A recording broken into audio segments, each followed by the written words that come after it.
अब हम बात करेंगे अपने सेकेंड टॉपिक के बारे में, जो है रजिस्ट्रेशन अंडर जीएसटी।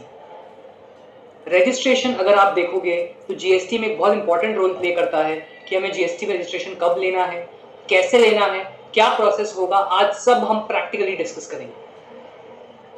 हम रजिस्ट्रेशन के लिए सबसे पहले समझने की कोशिश करते हैं कि रजिस्ट्रेशन किस किस टाइप्स की होती हैं और कब कब रिक्वायर्ड होती हैं। रजिस्ट्रेशन जनरली दो टाइप की होती है, नॉर्मल और कॉम्पोजिशन। नॉर्मल रजिस्ट्रेशन वो हुआ जहां पे आप नॉर्मली टैक्स चार्ज करते हो, उसका इनपुट टैक्स रेट लेते हो। कॉम्पोजिशन वो हुआ जहां पे आपको कंप्लायंसेस कम करने पड़ते हैं जीएसटी लॉ में, but at the same time आप इनपुट टैक्स क्रेडिट नहीं ले सकते और सामने वाले से जीएसटी नहीं ले सकते। जो भी जीएसटी जमा करना है अपने पॉकेट से जमा करना है, राइट। नॉर्मली आप सामने से जीएसटी लेते हो और जमा करते हो, कॉम्पोजिशन में आपको अपने पास से जमा करना है। At the same time compliances कम होता है कॉम्पोजिशन में। नॉर्मल रजिस्ट्रेशन किस किस टाइप की होती है? एक होता है टर्नओवर बेस्ड, कि आप इस टर्नओवर को एक्सीड करोगे तो आपको रजिस्ट्रेशन लेना पड़ेगा। कंपलसरी रजिस्ट्रेशन, फॉर एग्जांपल अगर आप गुड्स सप्लाई करते हो और आपने इंटरस्टेट सप्लाई कर दिया, तो आपको रजिस्ट्रेशन लेना कंपलसरी है। या फिर आपने कोई भी इनपुट लिया जिसका रिवर्स चार्ज में टैक्स पेमेंट करना कंपलसरी है, तो आपको रजिस्ट्रेशन लेना जरूरी हो जाएगा। ऐसे मल्टीपल सिचुएशंस हैं जहां पे आपको कंपलसरी रजिस्ट्रेशन लेना पड़ेगा irrespective of your turnover. Interstate आप सेल करते हो तो आपको इररिस्पेक्टिव ऑफ टर्नओवर रजिस्ट्रेशन लेना पड़ेगा अगर आप गुड सेल कर रहे हो तो। वॉलंटरी रजिस्ट्रेशन यानी कि आप रजिस्ट्रेशन लोगे even if your turnover is below the threshold limit. आपका थ्रेशोल्ड लिमिट टर्नओवर ब्रीच नहीं हुआ, बट आपको रजिस्ट्रेशन इसलिए नहीं लेना है क्योंकि आप इनपुट ले सको और आउटपुट दिखा सको, राइट। टर्नओवर बेस्ड रजिस्ट्रेशन क्या हुआ?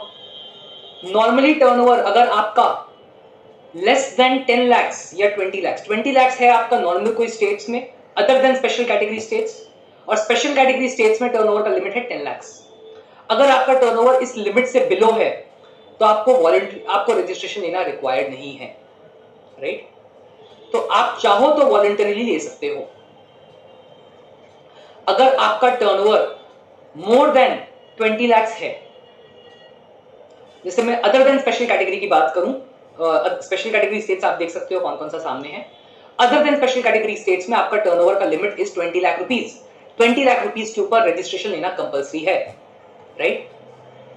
तो in that case 20 lakh rupees के ऊपर मुझे रजिस्ट्रेशन लेना कंपलसरी है, तो मेरे पास दो ऑप्शन है, या तो मैं नॉर्मल रजिस्ट्रेशन लूंगा या कॉम्पोजिशन लूंगा, राइट। बट कॉम्पोजिशन में लेना मुझे तभी अलाउड है अगर मेरा टर्नओवर अप टू 1.5 करोड़ है। अगर मेरा टर्नओवर मोर देन 1.5 करोड़ है तो मुझे नॉर्मल रजिस्ट्रेशन ही लेना होगा, मुझे कॉम्पोजिशन लेने का ऑप्शन नहीं है। ऑफ कोर्स कुछ कुछ स्टेट्स में जो लिमिट है वो 75 lakhs है instead of 1.5 crore which are special category states. So composition में आप तभी ले सकते हो जब आपका turnover is less than 1.5 CR other than special category states में, और 75 lakhs in special category states, right. ये कॉम्पोजिशन जो है वो किसके लिए एप्लीकेबल है? वो है कोई ट्रेडर ऑफ गुड्स, कोई manufacturer of goods, but supplier of services के लिए एप्लीकेबल जनरली नहीं होता। सप्लायर ऑफ सर्विसेज के लिए क्या होता है, खाली रेस्टोरेंट या आउटडोर केटरिंग आप करते हो तो ही कॉम्पोजिशन अलाउड है अंडर दिस स्कीम जो मैं अभी आपको बता रहा हूं। बट एक नया कॉम्पोजिशन स्कीम भी आया है जिसमें बोला गया है कि 6% ऑफ टर्नओवर का आपको टैक्स देना होगा अगर आप सर्विस प्रोवाइडर हो, या फिर आप नॉर्मली इस कॉम्पोजिशन में नहीं आ रहे हो और उस कॉम्पोजिशन में आप जा सकते हो। ओल्ड कॉम्पोजिशन, न्यू कॉम्पोजिशन दोनों चल रहा है। ओल्ड कॉम्पोजिशन में supplier of goods generally registration लेते हैं, न्यू कॉम्पोजिशन में जनरली सप्लायर ऑफ सर्विसेज लेते हैं। अगर आपका टर्नओवर 50 लाख से कम है तो आप सप्लायर ऑफ सर्विसेज होने के नाते न्यू कॉम्पोजिशन स्कीम में रजिस्ट्रेशन ले सकते हो जिसमें 6% होगा टर्नओवर का, राइट, जो आपको पे करना होगा। इस कॉम्पोजिशन स्कीम में क्या होगा? 1% in case of goods, 5% in case of restaurant services. जैसे मैंने आपको बताया कॉम्पोजिशन स्कीम में 1% ऑफ टर्नओवर का आप टैक्स दो, और अगर आपका कॉम्पोजिशन स्कीम है और आप 1% ऑफ टर्नओवर पे टैक्स दोगे अगर आप गुड्स के सप्लायर हो, अगर आप रेस्टोरेंट सर्विसेज हो तो 6% पे दोगे, other than that sorry restaurant हो तो आप 5% पे दोगे, अदर देन रेस्टोरेंट्स अगर आप सर्विस प्रोवाइडर हो, आप न्यू कॉम्पोजिशन में जा रहे हो तो 6% पे टैक्स दोगे। अब जो लोग एक्सक्लूसिव सप्लायर ऑफ गुड्स हैं, मैंने आपको बताया था लिमिट है 20 लाख का रजिस्ट्रेशन लेने के लिए, बट जो एक्सक्लूसिव सप्लायर ऑफ गुड्स हैं उन लोग को रजिस्ट्रेशन लेने का टर्नओवर का limit is 40 lakh rupees, right. हम जो बात करते हैं turnover, what is turnover? Turnover यानी कि एग्रीगेट टर्नओवर, टोटल टर्नओवर। इसमें क्या क्या चीजें इंक्लूड होगी? इसमें होगा टैक्सेबल सप्लाईज, एग्जेम्प्ट सप्लाईज। आज हमने जब टैक्सेबल सप्लाईज और एग्जेम्प्ट सप्लाईज अपने फर्स्ट वीडियो में डिस्कस किया था कि इसका क्या मतलब होता है। एक्सपोर्ट्स, ये हमें पता है। इंटरस्टेट सप्लाईज, एक स्टेट से दूसरे स्टेट में हमने जो सप्लाई किया, और पूरे ऑल इंडिया के बेसिस पे टर्नओवर कंप्यूट करना होगा। यानी कि अगर हम मल्टीपल स्टेट्स में सप्लाई करते हैं, अगर हम लेट्स से 5 स्टेट में हमारा रजिस्ट्रेशन है, तो उन पांचों स्टेट का टर्नओवर को इंक्लूड करते हुए अगर 20 लाख एक्सीड हो गया, तो मुझे पांचों स्टेट में रजिस्ट्रेशन लेना है, अगर मैं हर स्टेट से सप्लाई करता हूं तो, राइट। तो मेरा वेस्ट बंगाल में टर्नओवर लेट्स से 7 लाख है, भले ही मेरा एग्रीगेट टर्नओवर 1 करोड़ है, बट मेरा वेस्ट बंगाल से टर्नओवर 7 लाख है। तो क्या मुझे वेस्ट बंगाल में रजिस्ट्रेशन लेना है? Answer is yes. Aggregate turnover में क्या इंक्लूड नहीं होगा? टैक्स का अमाउंट, यानी कि सीजीएसटी, एसजीएसटी और आईजीएसटी, उसको आप इंक्लूड नहीं करोगे। एक्सक्लूसिव ऑफ टैक्स आप कैलकुलेट करोगे टर्नओवर। और अगर सामने वाला रिवर्स चार्ज में टैक्स दे रहा है, तो वो सामने वाला अपने एग्रीगेट टर्नओवर में इसको इंक्लूड नहीं करेगा। टर्नओवर होता है सेल्स, रिवर्स चार्ज में पे करता हूं परचेज पे, तो ऑब्वियसली मुझे एग्रीगेट टर्नओवर अपने परचेज का इंक्लूड करना नहीं है, टर्नओवर होता है सेल्स पे। Effective date of registration, date of registration कब होगा? अगर आप मान लो कि मेरा टर्नओवर अज्यूमिंग एक्सीड कर जाता है 15 जनवरी को, राइट, मेरा 15 जनवरी को टर्नओवर एक्सीड कर गया, मुझे 30 डेज के अंदर रजिस्ट्रेशन लेना होगा, यानी कि 14 फरवरी तक रजिस्ट्रेशन लेना होगा। अगर मैं ऐसा करता हूं, विद इन 14 फरवरी ले लेता हूं, तो मेरा registration is valid from 15th of January, right. But let's say मैंने अप्लाई किया आफ्टर 14th ऑफ फरवरी, तो इन दैट केस मेरा रजिस्ट्रेशन मुझे ग्रांट किया जाएगा। लेट्स से मैंने अप्लाई किया 20th फरवरी को, मैंने अप्लाई किया 20th फरवरी को, मुझे रजिस्ट्रेशन मिला 25th फरवरी को, तो मेरा रजिस्ट्रेशन का effective date will be from 25th of February, right. So अगर मैं 30 डेज में अप्लाई करता, तो जिस दिन से मेरा ड्यू डेट था रजिस्ट्रेशन अप्लाई करने का 15th ऑफ जनवरी से, उस दिन से मुझे मिलता रजिस्ट्रेशन। सिंस मैंने बाद में किया, मुझे जिस दिन एक्चुअली रजिस्ट्रेशन मिला, उस दिन से मुझे इफेक्टिव डेट मेरा काउंट होगा। अब आप देखोगे तो जीएसटीआईएन जो है आपका, वो होता है रजिस्ट्रेशन नंबर। जीएसटीआईएन हुआ आपका रजिस्ट्रेशन नंबर। इसमें से आप अगर देखोगे, ये नंबर ऐसा होता है दिखने में, फर्स्ट 2 डिजिट्स होता है आपका स्टेट कोड। ऑल इंडिया के हर स्टेट का आपका अपना कोड है। उसके बाद जो बीच का डिजिट है वो आपका पैन नंबर, जो इनकम टैक्स में भी यूज होता है, पैन नंबर, राइट। उसके बाद होता है entity code, 2 digit entity code. एक स्टेट में हो सकता है आपका 2 रजिस्ट्रेशन हो, तो आपका पहला रजिस्ट्रेशन का एंटिटी कोड 01 होगा, लास्ट एंटिटी का, दूसरा एंटिटी का रजिस्ट्रेशन कोड 02 होगा। एंटिटी कोड चेंज हो जाता है। लास्ट हुआ चेकसम कैरेक्टर, यानी कि पूरे जीएसटीआईएन नंबर के बेसिस पे एल्गोरिथम रन होगा और उसके बेसिस पे लास्ट का चेकसम कैरेक्टर डिसाइड किया जाएगा, राइट। सो ये अल्फा न्यूमेरिकल नंबर होता है आपका जीएसटी का। अब जीएसटी का क्या प्रोसेस है अप्लाई करने का? नॉर्मली आप 30 डेज में अपने REG 01 फॉर्म में अप्लाई करो, उसका pan number, mobile number, email address सब वैलिडेट किया जाएगा। उसके बेसिस पे आप इंफॉर्मेशन अपना पोर्टल पे फिलअप करोगे। उसके बाद आपको एक एक्नॉलेजमेंट इशू होगा कि आपने एप्लीकेशन सबमिट कर दिया है। उसके बाद अगर आपके पास रिस्पांस 3 दिन में आया तो अच्छी बात है, नहीं आया तो registration deemed to be granted हो जाएगा। दो इसमें प्रोविजन में लिखा हुआ है, बट प्रैक्टिकली ऐसा होता नहीं है। प्रैक्टिकली ऐसा बहुत कम केसेस होता है कि रजिस्ट्रेशन डीम्ड हम लोग को ग्रांट कर दिया जाए। अगर हमें रजिस्ट्रेशन लेट्स से रिस्पांस आता है 3 दिन में, अगर उनको लगता है डॉक्यूमेंट्स पूरा कंप्लीट है, तो मुझे REG 06 में रजिस्ट्रेशन मिल जाएगा। उनको लगता है डॉक्यूमेंट्स में कुछ डेफिशिएंसी है, तो मुझसे क्लैरिफिकेशन मांगेंगे REG 03 में। REG 03 में मुझे रिप्लाई करना है 7 डेज में। अगर वो रिप्लाई मैं करता हूं, अगर मैं रिप्लाई नहीं करता तो रजिस्ट्रेशन रिजेक्ट कर दिया जाएगा। अगर मैं रिप्लाई करता हूं और ऑफिसर जो है वो सेटिस्फाइड होता है मेरे रिप्लाई से, PO यानी कि प्रॉपर ऑफिसर मेरे रिप्लाई से सेटिस्फाइड है, तो मुझे रजिस्ट्रेशन दे देंगे। सेटिस्फाइड नहीं है तो रजिस्ट्रेशन नहीं देंगे, तो मुझे मेरा रजिस्ट्रेशन रिजेक्ट कर दिया जाए। अब हम लोग प्रैक्टिकली समझते हैं कि क्या प्रोसेस होगा रजिस्ट्रेशन लेने का। आप जीएसटी पोर्टल पे जाओगे तो वहां पे gst.gov.in में आपको जाना है, वहां पे आपको सर्विसेज मिलेगा, वहां आपको रजिस्ट्रेशन सेलेक्ट करना है, वहां पे न्यू रजिस्ट्रेशन आपको सिलेक्ट करना होगा। जैसे ही आप न्यू रजिस्ट्रेशन सिलेक्ट करोगे, आपको बताना होगा कि आप इंडिविजुअल हो, एचयूएफ हो, या फिर कंपनी हो, क्या हो आप, फिर स्टेट, फिर आपका क्या लीगल नेम है पैन नंबर के हिसाब से, और अपना पैन नंबर भी आप दो, राइट। उसके बाद आपसे ईमेल एड्रेस, मोबाइल नंबर मांगेगा आपका, और आप प्रोसीड अगर करते हो तो आपसे मोबाइल ओटीपी और ईमेल ओटीपी मांगेगा। मोबाइल और ईमेल ओटीपी जब आप दे देते हो तो आपको एक टीआरएन नंबर जनरेट कर दिया जाएगा। वो टीआरएन नंबर ही आपका एक नंबर है जो आप यूज कर सकते हो जब तक आपको रजिस्ट्रेशन नहीं मिलता है। टेम्पररी रेफरेंस नंबर है आपका, राइट। ये टेम्पररी रेफरेंस नंबर से आप बाद में कभी भी जीएसटी पोर्टल पे चेक कर सकते हो आपका रजिस्ट्रेशन का क्या स्टेटस है, राइट। मोबाइल ओटीपी और ईमेल ओटीपी मैंने आपको बता दिया। आपको हर बार जब तक आप लॉगिन करोगे आपसे ओटीपी मांगेगा टीआरएन नंबर के बेसिस पे। उसके बाद आप अपना एप्लीकेशन जा सकते हो, REG01 खोल सकते हो। उस एप्लीकेशन में आपको सिलेक्ट करना है सबसे पहले कि आप कॉम्पोजिशन में जाना चाहते हो कि नहीं। हमने बात किया कॉम्पोजिशन क्या होता है, आप ये बता सकते हो आप कॉम्पोजिशन में जाना चाहते हो कि नहीं। उसके बाद आपको category of registered person select करना है कि आप मैन्युफैक्चरर हो, ट्रेडर हो, या फिर रेस्टोरेंट सर्विस प्रोवाइडर हो, आपको सिलेक्ट करना होगा, या फिर कोई और पर्सन हो जो एलिजिबल है कॉम्पोजिशन लेवी के लिए। आपको कॉम्पोजिशन में अगर जाना है तो ये यस करना होगा। अगर आप नो करते हो तो आप इसके बिना प्रोसीड कर सकते हो, राइट। उसके बाद आपको यह बताना होगा कि रजिस्ट्रेशन आपको कौन से पीरियड के लिए रिक्वायर्ड है, राइट। आपको यह बताना होगा कि रजिस्ट्रेशन कौन से पीरियड के लिए रिक्वायर्ड है। ये किसके लिए आपको बताना होगा, अगर आप टेम्पररी रजिस्ट्रेशन लेते हो। जीएसटी में एक चीज होता है टेम्पररी रजिस्ट्रेशन, जिसको बोलते हैं कैजुअल टैक्सेबल पर्सन। तो आपको बताना होगा कि आप इतने दिन के लिए रजिस्ट्रेशन ले रहे हो। अगर कैजुअल टैक्सेबल पर्सन नहीं हो तो ये स्क्रीन आपके लिए वैलिड नहीं है। फिर आपको बिजनेस डिटेल्स जब सबमिट करना होगा तो आपको वहां बताना होगा कि आप रजिस्ट्रेशन क्यों ले रहे हो। जैसे पहला ऑप्शन आप देखोगे तो यहाँ है क्रॉसिंग द थ्रेशोल्ड। अगर मेरा टर्नओवर थ्रेशोल्ड लिमिट को क्रॉस कर जाता है तो मुझे रजिस्ट्रेशन लेना है, या फिर मैंने कोई इंटरस्टेट सप्लाई कर दी तो मुझे रजिस्ट्रेशन लेना है, राइट।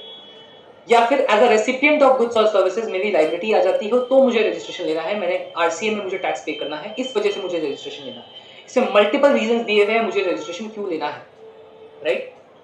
तो अलग अलग चीजें यहां दी हुई है, करेक्ट। नॉर्मली क्या होता है कि मेरा रजिस्ट्रेशन का टर्नओवर 20 लाख क्रॉस हुआ, या फिर मैं वॉलंटरली ऑप्ट कर रहा हूं, तो ये मुझे बेस्ड ऑन दैट देना पड़ेगा।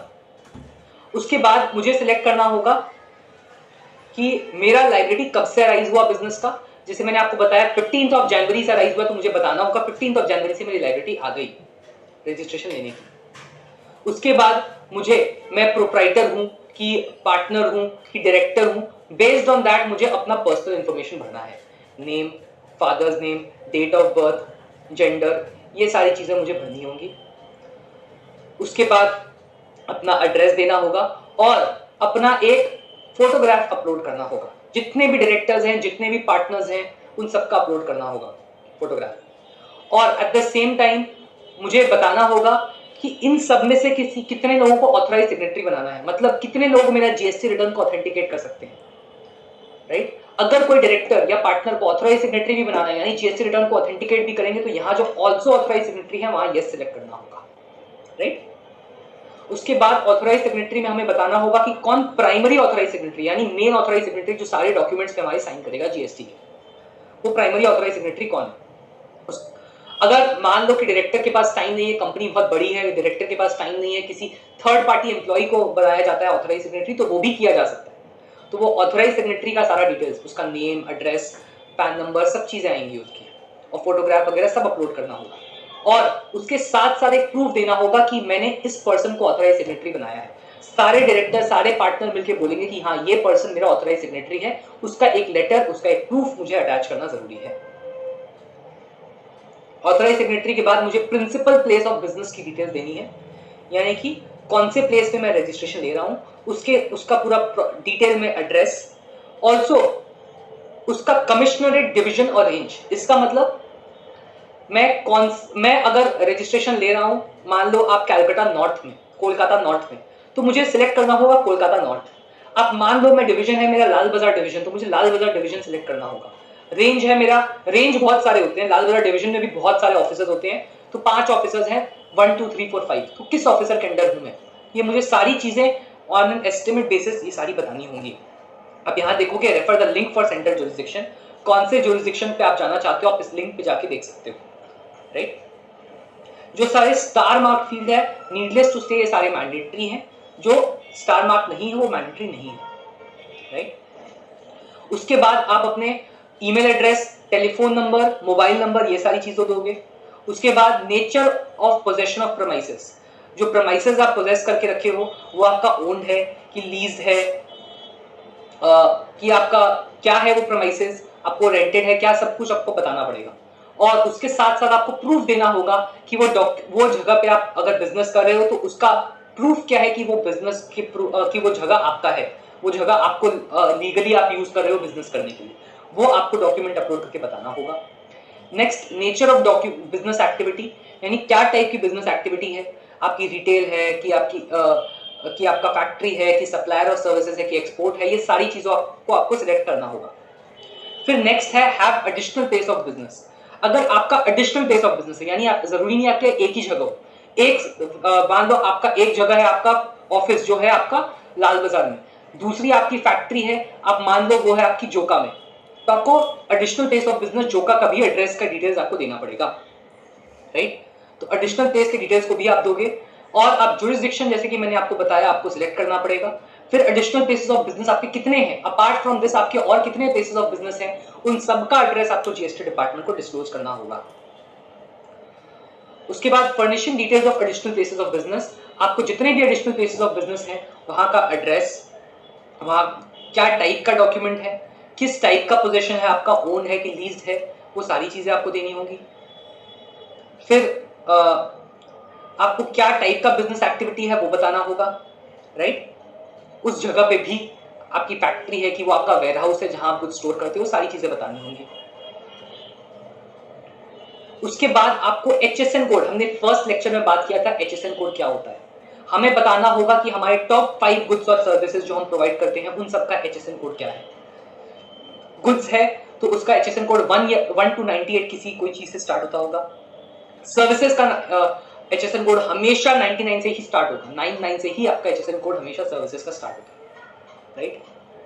तो आपको एचएसएन कोड अपना देना होगा टॉप 5 जो है आपको गुड्स और सर्विसेज का, वो आपको सिलेक्ट करके बताने होंगे डॉक्यूमेंट। जैसे कि अगर आप फैब्रिक ऑफ कॉटन में डील करते हो तो आपको 5208 एचएसएन कोड देना होगा। सर्विसेज का भी आप दोगे। सर्विसेज जैसे आप अगर बिल्डिंग कंस्ट्रक्शन में है तो जैसे मैंने आपको बताया 99 से स्टार्ट होता है, 995478 आप दे रहे हो। उसके बाद आपके बैंक अकाउंट कितने मेंटेन है वो सारे बैंक अकाउंट के डिटेल्स आपको देने होंगे, नंबर ऑफ बैंक अकाउंट बताने होंगे, bank account number, IFSC code और प्रूफ देना होगा बैंक अकाउंट का आपको। ये सारी चीजें आपको देनी होंगी कि आपका ये बैंक अकाउंट आपका ही है, उसका प्रूफ आपको देना होगा। फिर स्टेट स्पेसिफिक इंफॉर्मेशन, आपका professional tax number, state excise number, professional tax registration number, ये सारी चीजें आप स्टेट का इंफॉर्मेशन आप दे सकते हो। उसके बाद आपको आधार ऑथेंटिकेशन अब करना कंपलसरी है। अगर आप आधार ऑथेंटिकेशन नहीं करते तो गवर्नमेंट मैंडेटरीली आपका फिजिकल वेरिफिकेशन प्रेमाइसेस का आके करेगी, आपके प्रेमाइसेस पे आएगी, चेक करेगी, सब कुछ आपका देखेगी, तभी जाके आपको रजिस्ट्रेशन मिलेगा। अगर आप ये झमेला नहीं चाहते हो, रजिस्ट्रेशन जल्दी चाहते हो, तो आप आधार ऑथेंटिकेशन के लिए ऑप्ट कर सकते हो। आपको आधार ऑथेंटिकेशन आपके प्रमोटर डायरेक्टर का और प्राइमरी ऑथराइज सिग्नेटरी का करना होगा। आधार ऑथेंटिकेशन कैसे होता है, आधार नंबर जो आपका मोबाइल नंबर से लिंक्ड है, उस मोबाइल नंबर पे ओटीपी जाएगा आपके, उस मोबाइल ओटीपी को आप एंटर करोगे तो आपका आधार लिंक्ड मान लिया जाएगा। तो आपको बताना है, अगर आप आधार से लिंक नहीं कर पा रहे हो तो आप कुछ और अपलोड करना चाहते हो, पासपोर्ट, वोटर आईडी, केवाईसी, ये सारी चीजों को भी आप कर सकते हो ई केवाईसी के अगर आप करना चाहते हो तो। आपको ये सारे ऑप्शंस है अगर आप आधार ऑथेंटिकेशन नहीं करते हो ई केवाईसी करने के लिए, बट ई केवाईसी करना कंपलसरी है अगर आप आधार ऑथेंटिकेशन नहीं करते तो। उसके बाद आपके पास ऑप्शन है, जब सब कुछ खत्म हो जाता है तो आप या तो डीएससी यानी डिजिटल सिग्नेचर से आप जमा कर सकते हो रिटर्न अपना रजिस्ट्रेशन, या फिर ईवीसी से यानी कि ओटीपी से आप कर सकते हो। डीएससी से आप करोगे तो आपको डीएससी का आपको यूजर आईडी पासवर्ड देना होगा। सेकंड ऑप्शन है आप ईवीसी से करते हो तो आपको ओटीपी देना होगा, और वो ओटीपी से फिर फाइनली आपका रजिस्ट्रेशन प्रोसीड हो जाएगा। फाइनली रजिस्ट्रेशन कंप्लीट होने के पहले आपको ओटीपी देना होगा, आधार ओटीपी। वो आधार ओटीपी से आपको पता चल जाएगा कि रजिस्ट्रेशन आपका सबमिट हो गया है। अगर ये पेंडिंग फॉर आधार ऑथेंटिकेशन है, इसका मतलब आपका आधार अभी तक वेरीफाई नहीं हुआ है। ये हो चुका है, इसका मतलब आधार वेरीफाइड है, बट जीएसटी रजिस्ट्रेशन अभी वेरिफिकेशन होना बाकी है। आधार ऑथेंटिकेशन मतलब जीएसटी रजिस्ट्रेशन हो गया, ऐसा जरूरी नहीं है। आधार ऑथेंटिकेशन आपका अगर नहीं हो पा रहा, आपको एक ऑप्शन ये है कि आप रीसेंड कर सकते हो वेरिफिकेशन लिंक कि मुझे वापस भेजो, तो उसके बेसिस पे आपका फाइनली रजिस्ट्रेशन आपका सबमिट हो जाएगा। उसके बाद गवर्नमेंट ऑफ कोर्स आपको शो कॉज देगी या फिर आपसे और डॉक्यूमेंट्स मांगेगी, उनके हाथ में है, या फिर अगर आपका डॉक्यूमेंट्स कंप्लीट है तो वो आपको दे देगी रजिस्ट्रेशन। और डॉक्यूमेंट्स क्या क्या लगते हैं नॉर्मली? एक इंडिविजुअल के केस में लगता है पैन कार्ड, उसका ID proof, photo, bank details. ID proof तो आपको पता है, आईडी प्रूफ में आपका आधार, फोटो आईडी, ये सारी चीजें होंगी। पैन कार्ड कंपलसरी है। बैंक डिटेल्स में आपको देना होगा बैंक स्टेटमेंट का फर्स्ट पेज या फिर पासबुक का पेज। अगर आप प्रिंसिपल प्लेस ऑफ बिजनेस, अगर आप जो बिजनेस के लिए रजिस्ट्रेशन ले रहे हो उस जगह का आपको electricity bill, landline bill, water bill और ओनर के नाम से जो प्रॉपर्टी टैक्स रिसीट है वो, रेंट अग्रीमेंट, ये सारी चीजें देनी होंगी। अगर आप बिल्स देते हो तो आपके पास ऑप्शन है, या तो इलेक्ट्रिसिटी बिल हो, या फिर प्रॉपर्टी टैक्स रिसीट दो, या फिर वाटर बिल दो, कोई भी एक डॉक्यूमेंट दो ओनर के नाम पे, राइट। और उसके साथ साथ एक रेंट एग्रीमेंट दो, और साथ साथ एक प्रूफ ऑफ ऑथराइज सिग्नेटरी। अगर प्रोप्राइटर है, उन्होंने ऑथराइज सिग्नेटरी किसी और को बनाया है, तो वो ऑथराइज सिग्नेटरी के नाम पे प्रूफ होना चाहिए कि उनको ऑथराइज सिग्नेटरी बनने का किसी ने अधिकार दिया है। अगर वो प्राइवेट लिमिटेड या पब्लिक लिमिटेड कंपनी हो तो क्या होगा?